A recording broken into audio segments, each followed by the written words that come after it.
ओम शांति। आज 4 अगस्त 2021 की साकार मुरली। आज बाबा ने कहा, मीठे बच्चे, याद में रहने से अच्छी दशा बैठती है। अभी तुम्हारे पर बृहस्पति की दशा है, इसलिए तुम्हारी चढ़ती कला है। प्रश्न, यदि योग पर पूरा अटेंशन नहीं है तो उसकी रिजल्ट क्या होती? निरंतर याद में रहने की युक्तियाँ क्या है?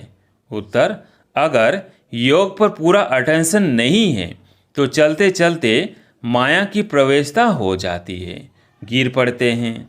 दूसरा, देहाभिमान बन अनेक भूल करते रहते हैं। माया उल्टे कर्म कराती रहती है, पतित बना देती है। निरंतर याद में रहने के लिए मुख में मुलहरा डाल दो, क्रोध नहीं करो। देह सहित सब कुछ भूल मैं आत्मा परमात्मा का बच्चा हूँ, यह अभ्यास करो। योग बल से क्या क्या प्राप्तियां होती हैं उन्हें स्मृति में रखो। गीत है ओम नमः शिवाय। ओम शांति। मीठे मीठे रूहानी बच्चों ने अपने रूहानी बाप शिव बाबा की महिमा सुनी। जब पाप बढ़ते हैं अर्थात मनुष्य पाप आत्माएं बन जाते हैं, तभी पतित पावन बाप आते हैं, आकर के पतितों को पावन बनाते हैं। उस बेहद के बाप की ही महिमा है। उसको वृक्षपति भी कहा जाता है। इस समय बेहद के बाप द्वारा बेहद की दशा बृहस्पति की तुम पर बैठी हुई है। खास और आम 2 अक्षर होते हैं ना, इनका भी अर्थ यहीं सिद्ध होता है। बृहस्पति की दशा से खास भारत जीवन मुक्त बन जाता है, अर्थात अपना स्वराज्य पद पाते हैं। क्योंकि सच्चा बाप जो है, जिसको ट्रूथ कहते हैं, वो आकर हमको नर से नारायण बनाते हैं। बाकी जो है वो नंबरवार अपने अपने धर्म के सेक्शन में जाकर बैठेंगे और आएंगे भी नंबरवार। कलयुग अंत तक आते रहते हैं। हर एक आत्मा को अपने अपने धर्म में अपना अपना पाठ मिला हुआ है। राजाई में राजा से लेकर प्रजा तक सबको अपना अपना पाठ मिला हुआ है। नाटक है भी राजा से लेकर प्रजा तक सबको अपना अपना पाठ बजाना होता है। अब बच्चे जानते हैं हमारे ऊपर अभी बृहस्पति की दशा बैठी है। ऐसे नहीं एक ही दिन बैठती है, नहीं, तुम्हारी बृहस्पति की दशा चल रही है। अभी तुम्हारी चढ़ती कला है। जितना याद करेंगे उतना चढ़ती कला होगी। याद भूलने से माया के विघ्न आते हैं। यहाँ से दशा अच्छी बैठती है। अच्छी रीति याद नहीं करेंगे तो जरूर गिरेंगे ही, फिर उनसे कुछ न कुछ भूले होंगी। बाबा ने समझाया है, ड्रामा अनुसार सब धर्म वाले जो भी हैं, एक दो के पिछाड़ी पार बजाने के लिए आते हैं। बच्चे जानते हैं स्वर की दशा अर्थात जीवन मुक्ति की दशा अब हमारे ऊपर बैठी है। यह ड्रामा का चक्र कैसे फिरता है, इसको भी डिटेल में समझना है। यह सृष्टि ड्रामा का चक्र खास भारत पर बना हुआ है। बाप भी भारत में ही आते हैं। गाया हुआ है, आश्चर्यवत सुनंती कथंती भागंती। चलते चलते माया की प्रवेशता होने के कारण चले जाते हैं। पूरा अटेंशन नहीं देते हैं योग पर। फिर बाप आकर संजीवनी बूटी देते हैं, अर्थात सुरजीत करने वाली बूटी देते हैं। हनुमान भी तुम हो। बाप ने समझाया है, इस समय रावण को भगाने के लिए यह बूटी सुंघा देता हूँ। बाप तुमको सब सत्य बातें बताते हैं।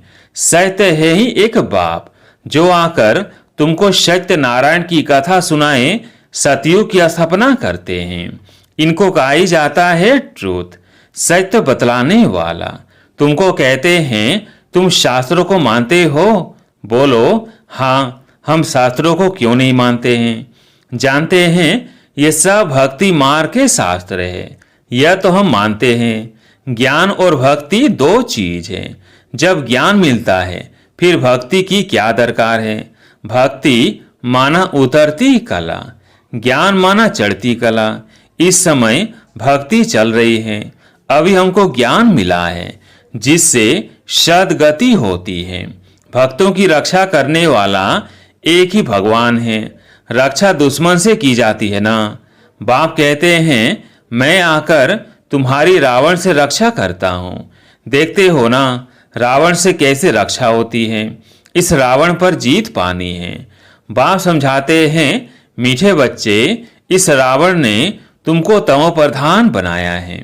सतियों को कहा जाता है शतो प्रधान स्वर्ग। फिर कला कम होती जाती है, अंत में जब बिल्कुल ही देह अभिमान में आ जाते हैं तो पतित बन जाते हैं। नया मकान बनता है, मास के बाद अथवा 6 मास के बाद कुछ न कुछ कला कम हो जाती है। हर वर्ष मकान को पोछी लगाते हैं, कला तो कम होती जाती है ना। नई से पुरानी, पुरानी से फिर नई, यह शुरू से लेकर हर चीज का होता आया है। समझा जाता है यह मकान 100-150 बरस तक चलेगा। बाप समझाते हैं सतियों को कहा जाता है नई दुनिया। फिर त्रेता 25% कम कहेंगे क्योंकि थोड़ा पुराना हो जाता है। वो है चंद्रवंशी, उनकी निशानी देते हैं क्षत्रिय, क्योंकि नई दुनिया के लायक नहीं बने इसलिए कम पोजीशन हो गया। सब चाहते हैं कृष्णपुरी में जाए, ऐसे थोड़ी कभी कहते रामपुरी जाए। सब कृष्णपुरी के लिए कहते हैं, गाते भी है ना, चलो वृंदावन भजो राधे गोविंद। वृंदावन की बात है, अयोध्या के लिए नहीं कहेंगे। श्री कृष्ण के ऊपर सबका बहुत प्यार रहता है, कृष्ण को बहुत प्यार से याद करते हैं। कृष्ण को देखते हैं तो कहते हैं इन जैसा पति मिले, इन जैसा बच्चा मिले, इन जैसा भाई मिले। सेंसिबल बच्चे अथवा बच्चियां जो होते हैं वो कृष्ण की मूर्ति सामने रखते हैं कि इन जैसा बच्चा मिले। कृष्ण के प्यार में बहुत रहते हैं ना, सब चाहते हैं कृष्णपुरी।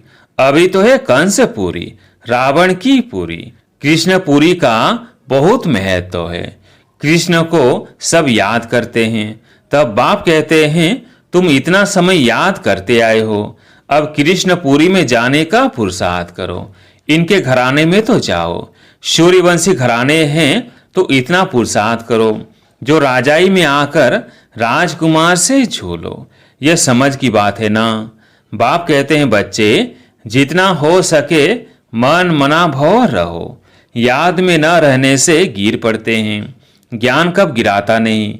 याद में नहीं रहते तो गिर पड़ते हैं। इस पर ही अल्लाह अव्वल दिन हातिम ताई के नाटक भी बने हुए हैं। याद में रहने के लिए मुख से मुलहरा डाल देते थे। किसको क्रोध आता है तो बोल पड़ते हैं, इसलिए कहते हैं मुख में कुछ डाल दो, बात नहीं करे तो क्रोध आएगा नहीं। बाप कहते हैं कभी भी कोई पर क्रोध नहीं करो, परंतु इन बातों को पूरा न समझकर शास्त्रों में कुछ न कुछ डाल दिया है। बाप यथार्थ बैठ समझाते हैं। बाप जब आए तब तो आकर समझाए, जो होकर जाते हैं उन्हों की महिमा गाई जाती है। टैगोर झांसी की रानी होकर गई, उनके फिर नाटक बनाते हैं। अच्छा शिव भी होकर गए हैं, तब तो शिव जयंती मनाते हैं ना, परंतु शिव कब आया क्या कर किया यह पता नहीं। वो तो सारी सृष्टि का बाप है, जरूर आकर सबको सदगति दी होगी। इस्लामी बौद्धि आदि जो भी धर्म स्थापन करके गए हैं उनकी जयंती मनाते हैं। तिथि तारीख सभी की हैं, इनका किसको पता नहीं। कहते भी हैं क्राइस्ट से इतने वर्ष पहले भारत पैराडाइज था। स्वास्तिका जब बनाते हैं तो उसमें पूरे 4 भाग करते हैं। 4 युग हैं, आयु कम जास्ती हो ना सके। जगन्नाथपुरी में चावल का हंडा बनाते हैं, पूरे 4 भाग हो जाते हैं। बाप कहते हैं यह भक्ति मार्ग में अगड़म बगड़म कर दिया है। अब बाप कहते हैं देह सहित यह सब भूल जाओ, मैं आत्मा हूँ, परम पिता परमात्मा का बच्चा हूँ, यह अभ्यास रखो। बाबा स्वर्ग का रचयिता है तो जरूर हमको स्वर्ग में भेजा होगा, नरक में तो नहीं भेजेंगे। बाप किसको भी नरक में नहीं भेजते हैं। पहले पहले सब सुख भोगते हैं, पहले सुख पीछे दुख। बाप तो सबका दुख हरता सुख करता है ना। आत्मा पहले सुख फिर दुख देखती है। विवेक भी कहता है हम पहले सतो प्रधान फिर सतो रजो तमो में आते हैं।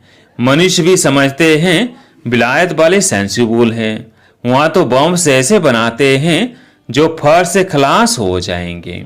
जैसे आजकल मुर्दे को बिजली पर फर से खत्म कर देते हैं, ऐसे बम से फेंकने से आग लग जाती है तो मनुष्य भी झट खत्म हो जाएंगे। भंबोर को आग लगनी है, तूफान ऐसे आते हैं जो गांव के गांव खत्म हो जाते हैं। फिर उस समय ऐसा कोई प्रबंध नहीं रहता जो बचाव कर सके। विनाश तो होना ही है, पुरानी दुनिया खत्म होनी है। गीता में भी वर्णन है। बाप ने समझाया यूरोपवासी बम से ऐसे छोड़ेंगे जो पता भी नहीं पड़ेगा। तुम बच्चे जानते हो कल्प पहले भी विनाश हुआ था, अब भी होने वाला है। तुम भी कल्प पहले मुआफिक पढ़ रहे हो। धीरे धीरे झाड़ वृद्धि को पाता रहेगा। वृद्धि होते होते फिर स्थापना हो जाती है। माया के तूफान बहुत अच्छे अच्छे फूलों को भी गिरा देते हैं। योग में पूरा नहीं रहते हैं तो फिर माया विघ्न डालती है। बाप का बच्चा बन पवित्रता की प्रतिज्ञा कर फिर अगर विकार में गिरते हैं तो नाम बदनाम कर देंगे। फिर धक्का बहुत जोर से आ जाता है। बाप कहते हैं यह काम की चोट कभी नहीं खाना। बच्चे जानते हैं यहाँ रक्त की नदियां बहनी हैं। सतयुग में दूध की नदियां बहती है। वह है नई दुनिया और यह है पुरानी दुनिया। कलयुग में देखो क्या है, नई दुनिया के वैभव तो देखो। यहाँ तो कुछ भी है नहीं। बच्चियां साक्षात्कार में जाकर देखकर आती हैं। सूक्ष्म वतन में सुविरस पिया, यह किया, वो सब साक्षात्कार होते हैं। बतलाते हैं हम मूल वतन में जाते हैं, बाबा वैकुंठ में भेज देते हैं। ये सब साक्षात्कार आदि की ड्रामा में है, इनसे कुछ मिलता नहीं है। बहुत बच्चियां सूक्ष्म वतन में जाती थी, सुविरस आदि पीती थी, आज है नहीं। अच्छे अच्छे फर्स्ट क्लास बच्चे गुम हो गए। बहुत ध्यान दीदार में जाने वालों ने जाकर शादी की। वंडर लगता है माया कैसी है, तकदीर कैसे उलट पुलट जाती है। बहुतों ने अच्छे अच्छे पाठ बजाए, बहुत मदद भी की। आईबेल में तो आज है नहीं। तब बाप कहते हैं माया तुम बड़ी जबरदस्त हो, माया से तुम्हारी युद्ध चलती है। इसको कहा जाता है योग बल की लड़ाई। योग बल से क्या प्राप्ति होती है यह किसको पता नहीं है। सिर्फ भारत का प्राचीन योग कहते हैं। मीठे मीठे बच्चों को योग के लिए समझाया जाता है। प्राचीन राजयोग गाया हुआ है। जो भी फिलोसोफर आदि हैं ये स्पिरिचुअल नॉलेज तो कोई में है नहीं। रूहानी बाप ही ज्ञान का सागर है। उनको ही शिवाय नमः गाते हैं, उनकी महिमा गाई है। बाप आकर तुमको कितना ज्ञान समझाते हैं। इसको ज्ञान का तीसरा नेत्र कहा जाता है। और कोई की ताकत नहीं जो अपने को त्रिकालदर्शी कह सके। त्रिकालदर्शी सिर्फ ब्राह्मण ही होते हैं, जिन ब्राह्मणों द्वारा यज्ञ रचा है। रुद्र ज्ञान यज्ञ है ना। रुद्र शिव को भी कहते हैं, अनेक नाम रख दिए हैं। हर एक देश में नाम अलग अलग बहुत है, शिवाय एक बाप के और किसी के इतने नाम है नहीं। बबुलनाथ भी इनको कहते हैं।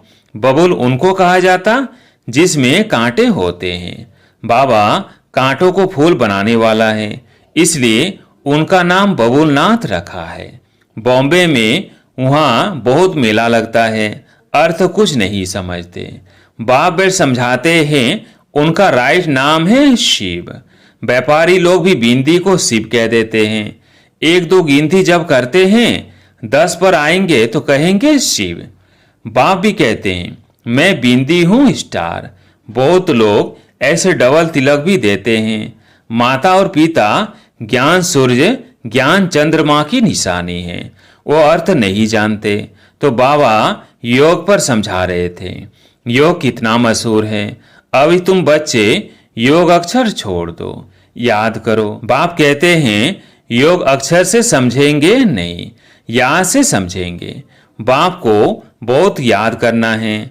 उनको साजन भी कहा जाता है। पटरानी बनाते हैं ना। विश्व की राजधानी का वर्षा बाप देते हैं। सतयुग में एक बाप होता है, भक्ति में 2 बाप और ज्ञान मार्ग में अभी तुम्हें 3 में बाप है। कितना वंडर है, तुम अर्थ सही जानते हो।